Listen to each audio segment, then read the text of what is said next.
You are listening to the Examine Life with Bram Levinson.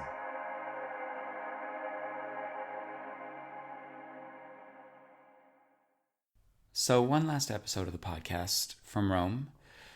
Today is the last full day of the yoga and meditation city break that we have had here in this wondrous city. And once again, I find myself not only reflecting on the experience that I have had holding space for people in another city somewhere in the world, somewhere where I've never done it before, but I find myself thinking about their experiences, obviously, and we shared some of those experiences in the closing circle this morning after our last class. But just generally, thinking about life as I do, which is really the basis for this entire podcast. This morning, before class, I woke up and had received a message from someone who I had messaged with a few times before over the past few months, but someone who I don't really know. And this morning I woke up and he had sent me a message and just said, I want to ask you a question that is quite personal. And I don't know if I would be offending by asking, but I just want to get your permission to ask it before I ask it. And so, of course, I said, please go ahead. There's nothing, that's off limits. And if for some reason I feel like, I don't know, the question is inappropriate, I'll let you know. And anyway, he got back to me and he said, my father is gone and I don't quite know how to process this moment. I should be sleeping. I'm not sleeping. But I don't really know what to do. And I responded and said to him, okay, well, give me a little bit more context. What do you mean by he's gone? Has your father taken off? Has his body died? What's going on? And he said, my father died yesterday. And then I needed, of course, a little bit more context. So I asked him respectfully, obviously, but I asked him, what was your relationship, or what is your relationship with your father or to your father? Were you close? Were you not close? And he responded and said, we were not close. In fact, there is a distance between this man and his entire family. And he said, despite that, this is very difficult for me, and I'm wondering what to do and how to navigate it. And so I said to him, look, I'll get back to you later, because I think that this kind of question, if I answered hastily, would probably be an irresponsible response.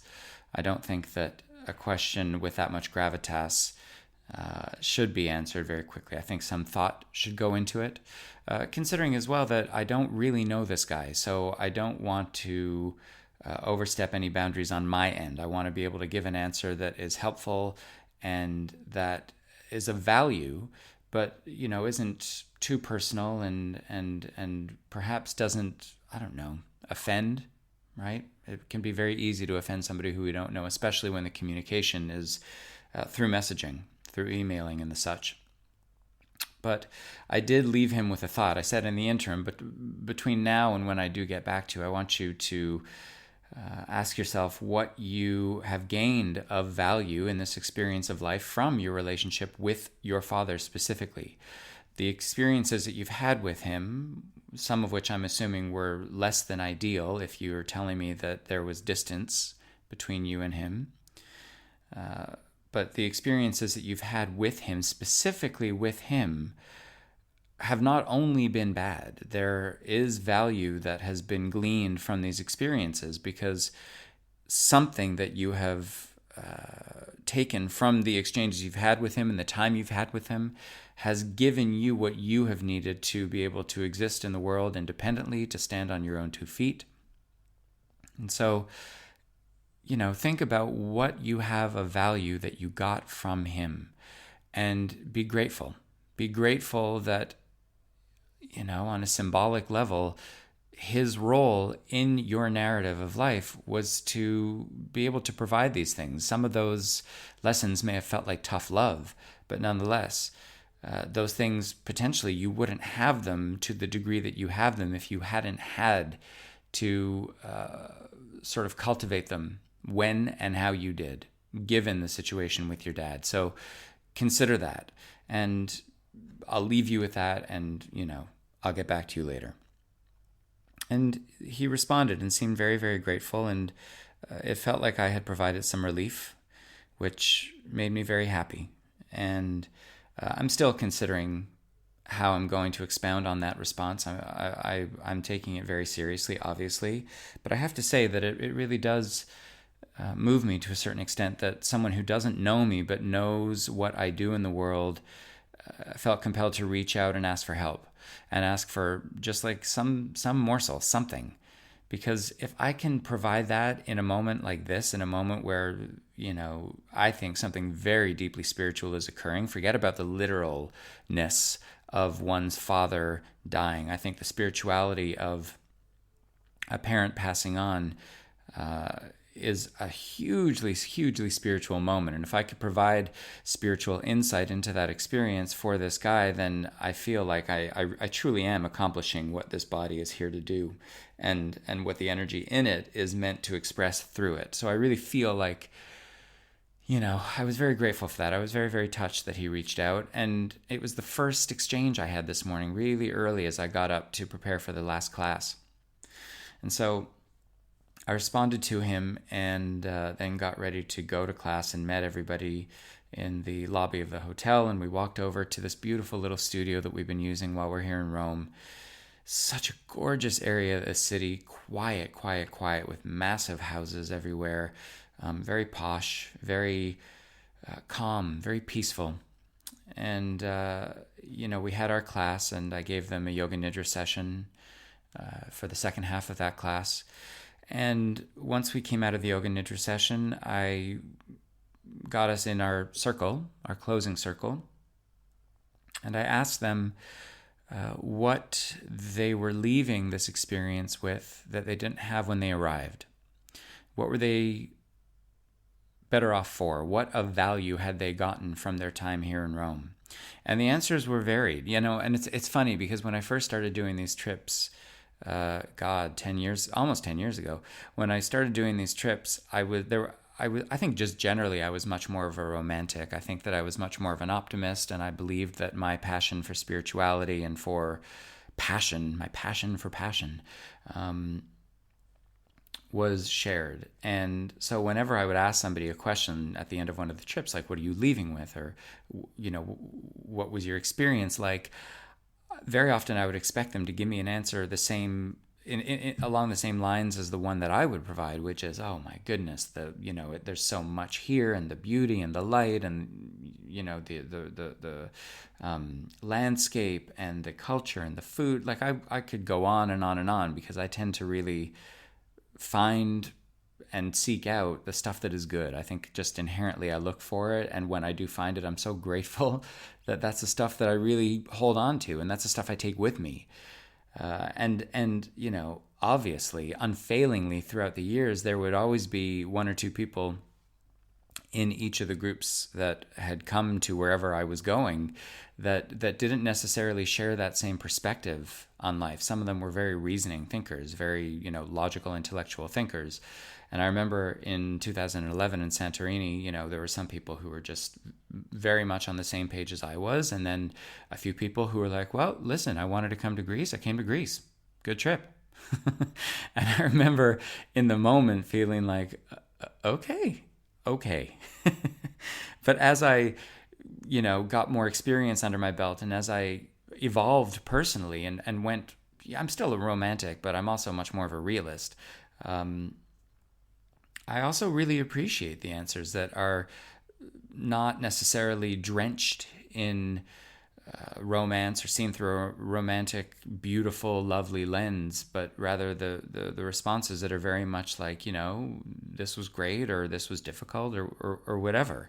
And so today there were a couple of responses that were really, really fascinating, and I felt like they were really genuine and really from the heart. Responses that varied from, I'm finding that as I get older, travel is less and less, how can I put this? It's providing less and less of what I thought it was going to provide. And I think that the realization I'm coming to is that my reason for traveling is changing, that perhaps I thought I was going to be getting things from the experiences of travel that I don't need anymore, that I'm getting in different ways. So, there was an answer like that. There was an answer of, I don't know. I don't know what I'm leaving with that I didn't have when I got here. And then there was a really, really fascinating response, which I thought was just so indicative of not just the trip here, but rather a metaphor for life, a metaphor for the greater experience of being alive.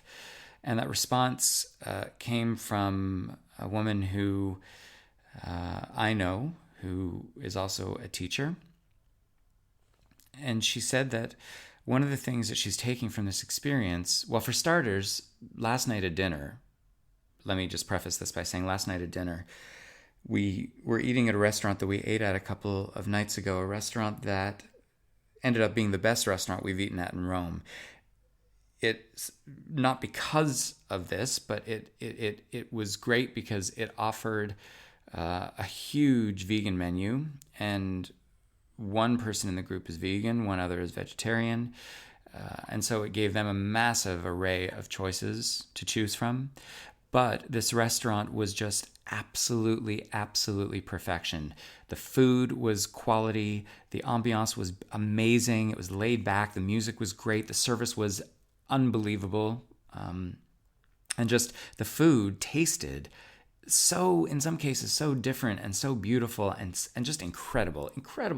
So we went there a couple of nights ago, and while we were there, I asked the group, do you want to come back? Should we come back before this trip is over? And everybody was unanimous. So I made a reservation again for last night. So we went last night. Now, the woman who was there last night, who I'm going to sort of talk to you about, she wasn't there the first time we went. And so she came last night and was sitting there, and the music was playing, and the music was great, and the food was fantastic, and everything was just perfect. And she said to me, I'm always going to remember this moment. Everything is so just beautiful and perfect right now, and I'm really going to take that with me. And for me, that just made my heart explode, because, the reason I give these trips is because I believe that they provide opportunities for us to have those moments, to touch these moments of beauty that I think make life worth living, as I've said many times before. But for her to say that, for her to tell me right now is one of those moments, I'm never going to forget it, that means that I have affected her and the world in a way that potentially would not have been affected if it weren't for the expression that comes out of this body, this Bramness. And that just made me, I don't know, it just made me really, really, really, really happy. And that's all I need. It's all I need to know from giving these trips. Because, it's work. It's work. It's work to put it together. And it's work that I would not trade for anything, because I love every single second of it. I really do, even the more difficult moments or the more challenging moments. But nonetheless, for her to give me back that feedback, just, I don't know, it made me soar. Anyway, so today in the closing circle, she told us that one of the things she was taking, well, two of the things she was taking. One was that she felt an incredible sense of freedom and pride at having traveled on her own. She had said that she had never really traveled without family or friends, that she had never traveled solo, especially, overseas. And the sense of freedom that she had found in being able to just meander about the city, a city that she was not familiar with, a city in which she does not speak the native tongue, to be able to do that and to be able to find where she was going and to make it back to the hotel and to sort of find that independence and realize that she can, was huge for her. And this is a theme that I see over and over and over again in the trips that I give, because there are many people who hold back from coming on the trips that I give because they feel vulnerable when they travel. And by the way, that's part of the reason why I give these trips. I give these trips knowing that when we travel, we are vulnerable. And when we are vulnerable, our heart is cracked open a little bit. And when our heart is cracked open a little bit, and there's a little bit of fear, a little bit of vulnerability, that's where huge transformation can happen. So it's my role to provide stability and safety and let people know that they can travel on their own because I'm going to be waiting wherever we're going to, and that while they are with me, I'm going to make sure that everything is, prepared for, and everything is sorted, and everything is safe, and everything is good. And while that sounds like a huge ask, it is my sheer delight to provide it all, as many of you who have come on these trips know. But there are many people who come on these trips and they have never traveled on their own, or they haven't traveled in a long time. And just the initial getting there, getting to Greece, getting to Rome, getting to England, getting wherever we're going, once they land and arrive at the hotel where we're going, or the retreat center, or wherever we're staying together, they have right then, at the beginning, before even having any yoga or meditation or mindfulness practice or any sense of community, they have gotten over a massive, massive fear. And just the sheer sense of freedom and independence that comes from that is transformational. So understand that I know what I'm doing when I do these trips, and it is all very, very intentional. So for starters, the fact that she felt such an overwhelming sense of freedom and pride at having discovered that she can do this was huge for her. The other thing that she mentioned that I just found absolutely riveting was that, it was her first time in Rome, and obviously there is a checklist of things that one must see when one is in Rome. So one must go to the Spanish Steps, one must go to the Trevi Fountain, one must go to Piazza Navona or Piazza del Popolo or to the Vatican. There are all these things that we're told that we need to see. And we did, and she did. And what she is leaving Rome with is the learned understanding that just because everybody says that something is worth experiencing doesn't necessarily make it worth experiencing. She said that she got to the Spanish Steps and didn't even realize that she was there. She was looking around saying, okay, well, where is it? Because the hype about it had been so overblown that when she finally got there, it was almost anticlimactic, and she had to ask, where are the steps? And somebody told her, right here. And she thought, oh, okay, all right. Same thing with the Trevi Fountain. If you've ever been to the Trevi Fountain, what's fascinating about the Trevi Fountain is that there's usually about 500 to 1,000 people desperately trying to clamber over each other to get a photo of the Trevi Fountain. And everybody wants an unobstructed photo, and everybody wants the best photo. And some people are taking photos of themselves with the fountain in the back, like that somehow raises their net worth. So she came to this realization that the moments where she was walking, let's say, through this neighborhood where our hotel is, or the moments where she was walking through a really quiet orangery next to a church, or if she was somewhere where there was a panoramic view of the city, she said those moments that were quiet and that were peaceful and that were more solitary, those were the moments that actually made more of an impression on her, that meant more to her, that had more value than going to the Trevi Fountain or going to the Spanish Steps.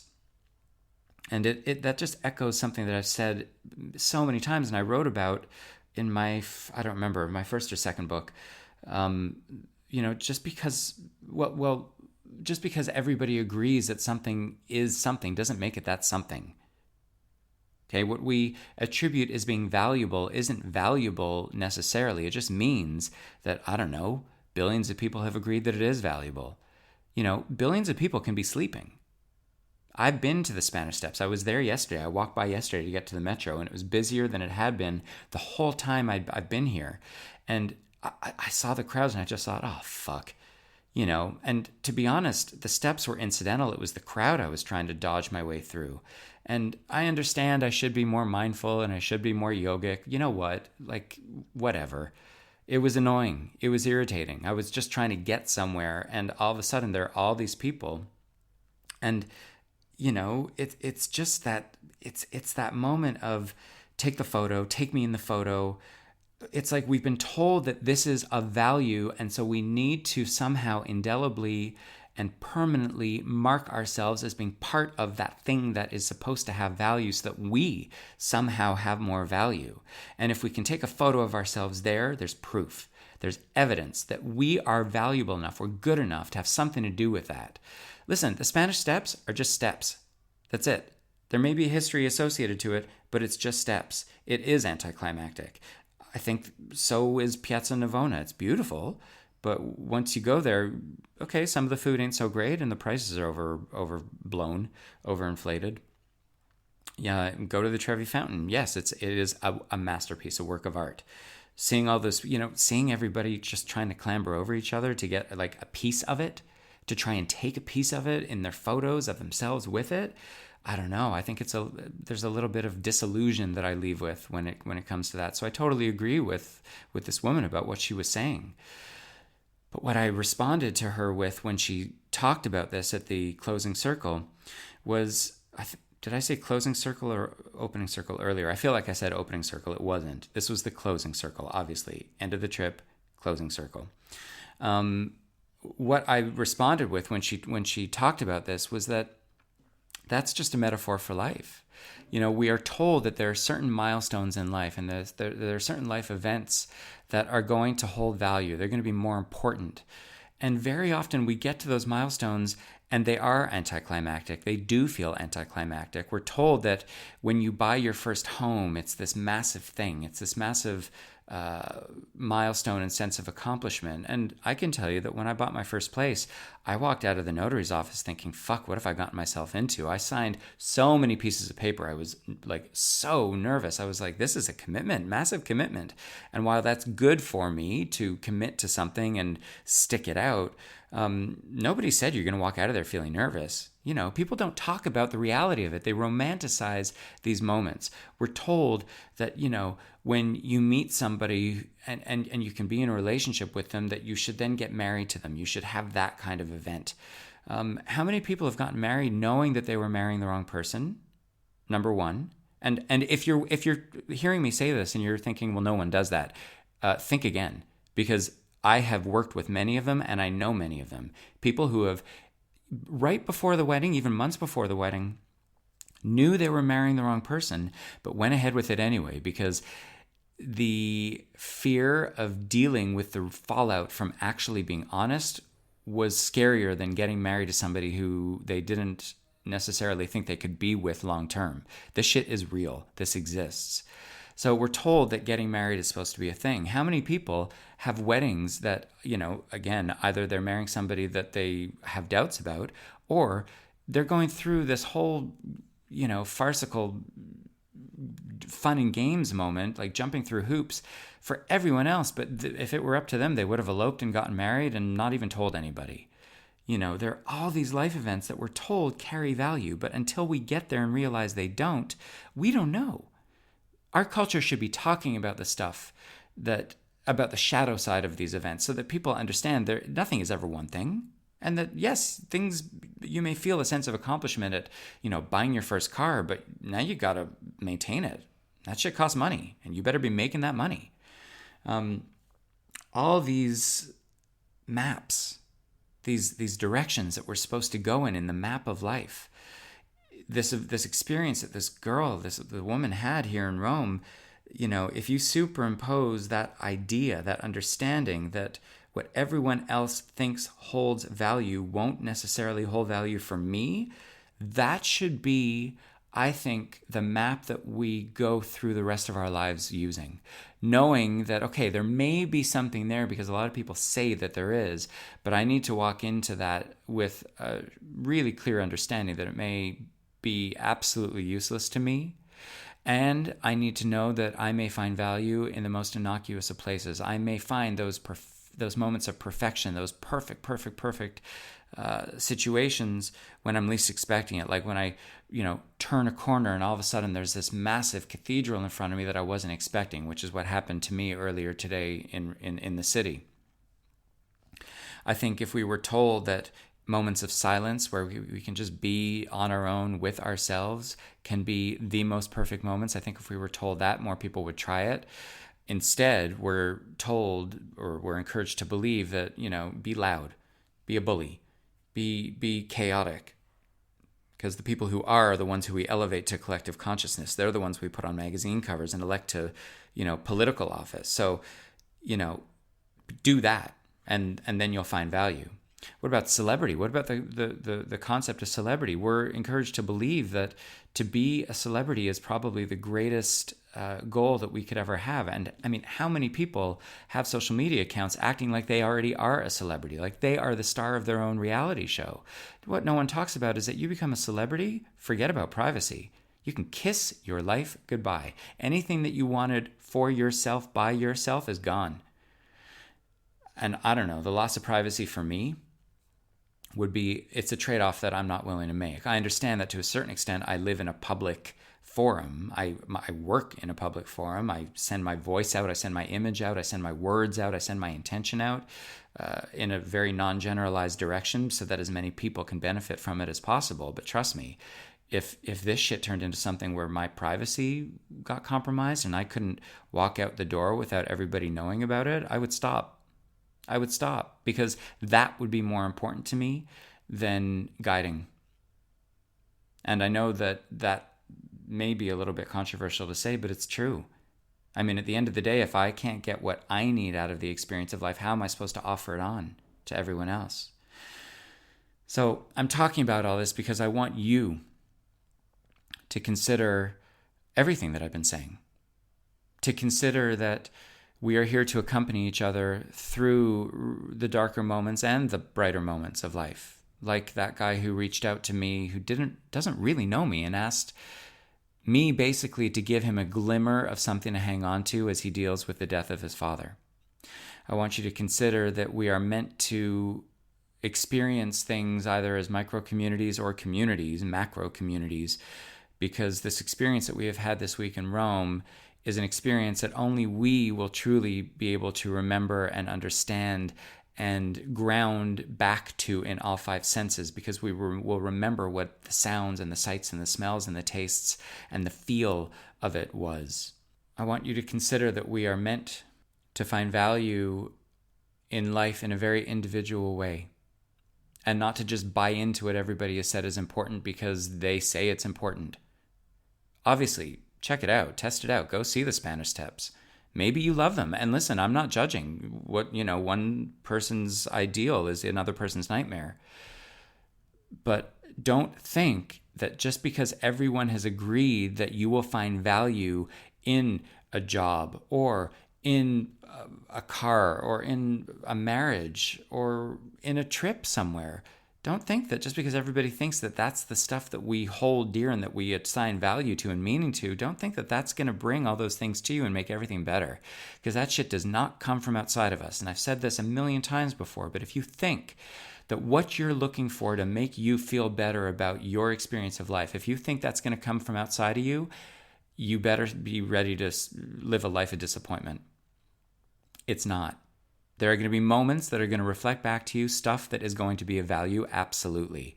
But if you are not right up in your mind, then none of it is going to be of any significance. It's got to start with you. You have to be able to stand up in your own power and say, I reject this, I welcome this. I think this is more important than a house. I think this is more important than a marriage. I think this is more important than whatever someone has told you you should prioritize. So with all that said, I am sending tons and tons of good wishes and love from this really, really magnificent city where we have meandered back streets, where we have spent time amidst thousands of others, where we have seen fireworks literally being set off right behind us as well as in front of us on a more public level. It was a real blessing. And I don't use that term loosely. And those of you who know me know that I hate the hashtag blessed, because I think that word gets thrown around a little bit too irresponsibly. But being here has been a blessing. I am very, very, very, very grateful that once again, something that I've worked very hard to organize has gone off beautifully, and that people are leaving, most of them, with something that they can identify. And for those who can't necessarily put their finger on it, I trust that they will be able to identify it later, even if it's just a fond memory. I'm very grateful to be able to do these trips, and I'm really looking forward to ones that are coming. But for now, I am sending tons of good wishes and tons of love from Rome in this new year, I want you to give all of this a good think, as you know by now. Give it a think. And let me know what you think. If you've been to the Spanish Steps and you think they are the fucking business, then you let me know. Reach out. I appreciate it when you do. And I'll see you later.